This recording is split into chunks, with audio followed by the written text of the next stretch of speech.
Imagine that the words you speak could extinguish a fire, bring rain, or even soften the heart of an enemy. This isn't a legend, this is the real power of expression. Welcome to the story of the land of speech, a place where every word is a spell, and every sentence is a superpower. In this video series, we won't just learn English. We will uncover the secrets of how words can change your world. So, sit back, listen, and get ready to awaken a power that has always been within you.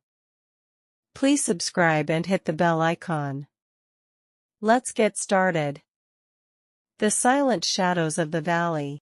In a remote valley, nestled among mist-shrouded mountains, lay a small village named Kalimstan, the land of speech. This village was rich not in gold, but in words.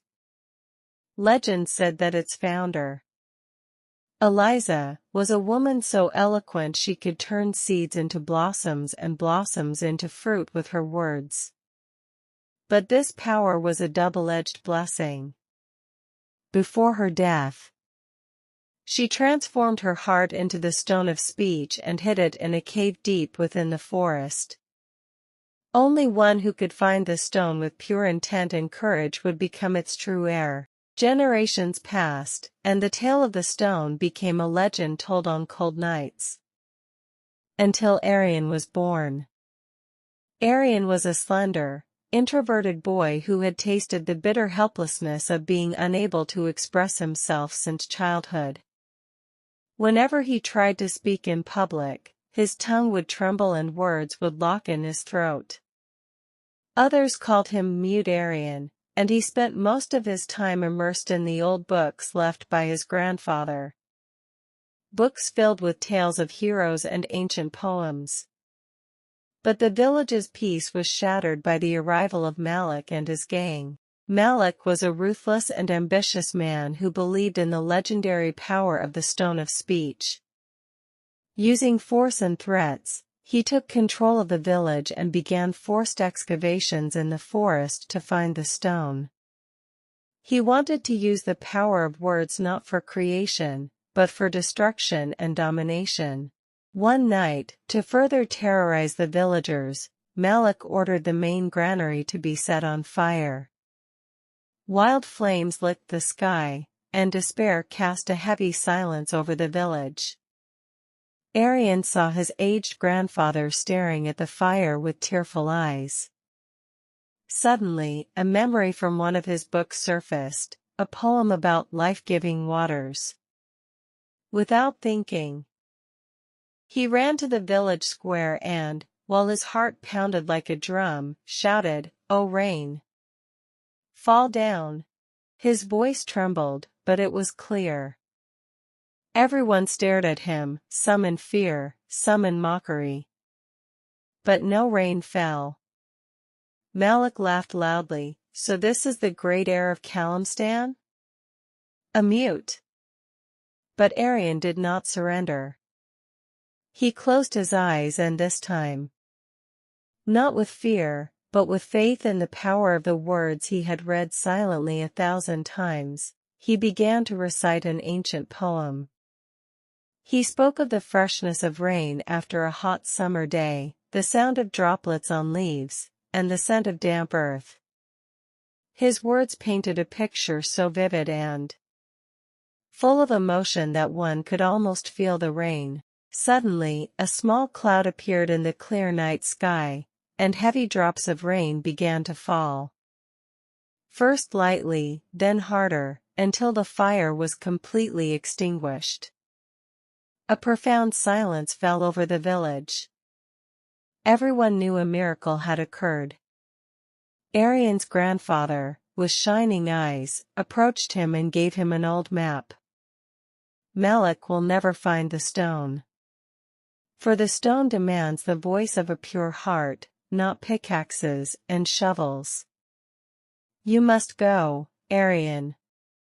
You are the true heir." Arian's journey deep into the forest was a perilous adventure. He encountered creatures that could only be communicated with through sign language or ancient songs. Once, he met a lone, wounded wolf that seemed a deadly threat with its bared fangs. But instead of fleeing, Arian told the wolf a story about the loyalty of a wolf to its pack.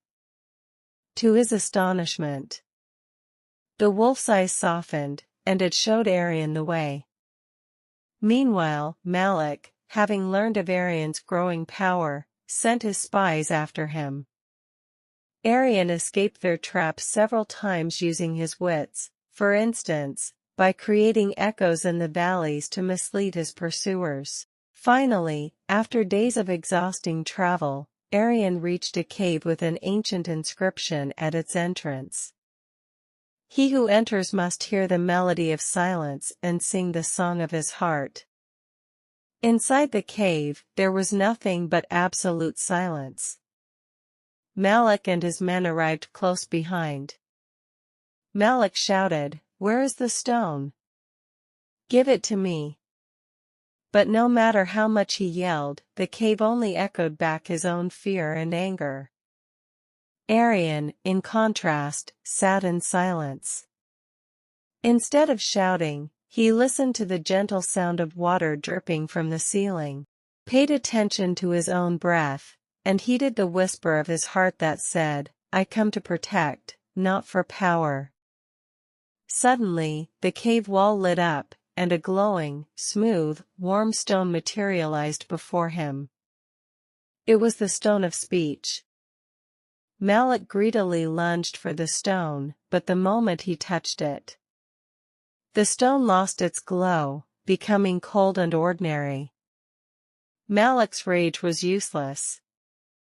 Arian picked up the stone and felt the energy of life flowing through his veins. When he exited the cave, he was confronted by Malik and his men, who surrounded him angrily. Malik screamed, "Destroy him!"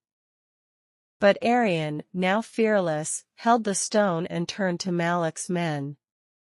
He spoke not with threats, but with compassion. He told a story for each of them, of a mother waiting in the village for her son, of a child who had lost his father to forced labor, and of the peace that would return to them if they laid down their weapons. His words struck the heart of truth like an arrow. One by one, Malik's men dropped their weapons.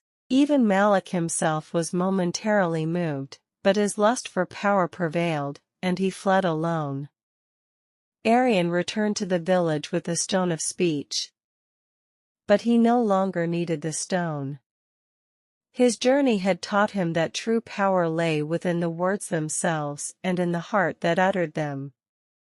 He hid the stone in another cave, awaiting the next worthy heir. He returned to Kalimstan and became the village's wise leader. He taught the people how to use words to build, to heal, and to persuade. Under his leadership, the village became an impregnable fortress, not with walls, but through diplomacy and the power of storytelling. And the legend of Arian, the mute boy who spoke with the voice of the world, lived on for generations, an eternal symbol of the truth that true expression lies not in the volume of the voice, but in the depth of feeling and the purity of intent that transforms words into a power capable of changing the world. And so, Arian's story reminds us that the most powerful words are those that come from a sincere heart. I hope this story has not only strengthened your English but also sparked a desire to discover the power of your own expression. Remember, you too hold your own stone of speech within you. You just need the courage to find it and use it. Until the next video, farewell. And now, a final question for you. If you had the stone of speech, what would you use its power for? If you enjoyed this video, please support me with a like and subscribe, so we can continue this learning journey together. See you in the next story. Thanks for watching.